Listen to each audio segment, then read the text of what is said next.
Welcome to New Testament in a Year, Day 185. Acts 12. It was about this time that King Herod arrested some who belonged to the church, intending to persecute them.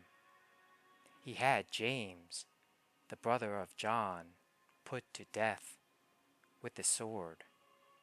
When he saw that this met with approval among the Jews, he proceeded to seize Peter also. This happened during the festival of unleavened bread.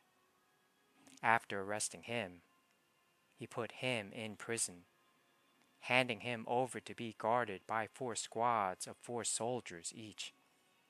Herod intended to bring him out for public trial after the Passover. So, Peter was kept in prison, but the church was earnestly praying to God for him. The night before Herod was to bring him to trial, Peter was sleeping between 2 soldiers, bound with 2 chains, and sentries stood guard at the entrance. Suddenly, an angel of the Lord appeared, and a light shone in the cell. He struck Peter on the side and woke him up.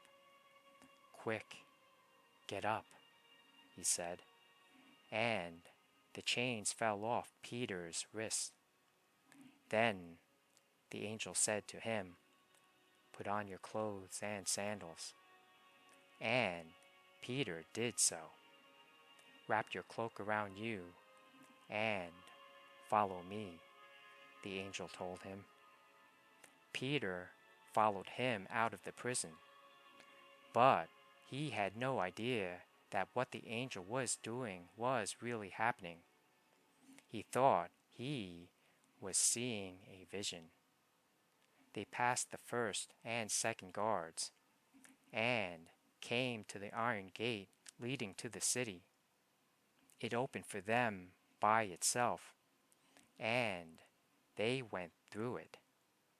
When they had walked the length of one street, suddenly the angel left him.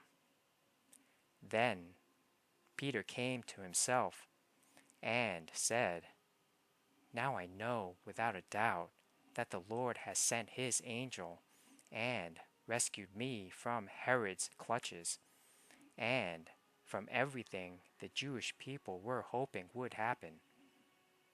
When this had dawned on him, he went to the house of Mary, the mother of John, also called Mark, where many people had gathered and were praying.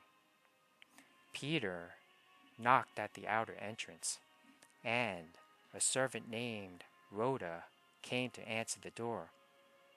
When she recognized Peter's voice, she was so overjoyed she ran back without opening it and exclaimed, "Peter is at the door."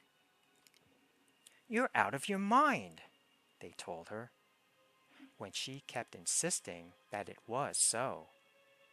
They said, "It must be his angel." But Peter kept on knocking, and when they opened the door and saw him, they were astonished. Peter motioned with his hand for them to be quiet and described how the Lord had brought him out of prison.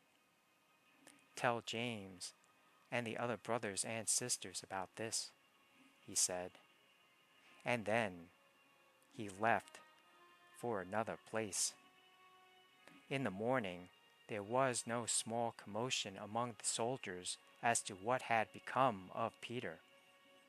After Herod had a thorough search made for him and did not find him, he cross-examined the guards and ordered that they be executed.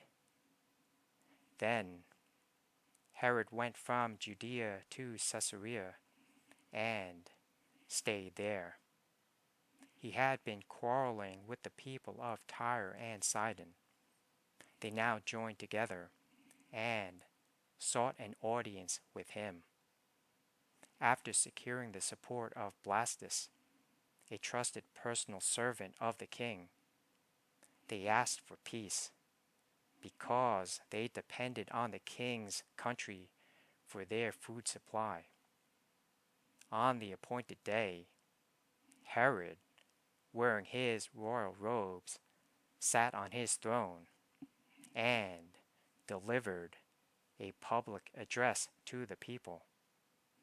They shouted, "This is the voice of a god, not of a man." Immediately, because Herod did not give praise to God, an angel of the Lord struck him down, and he was eaten by worms and died. But the word of God continued to spread and flourish. When Barnabas and Saul had finished their mission, they returned from Jerusalem, taking with them John, also called Mark.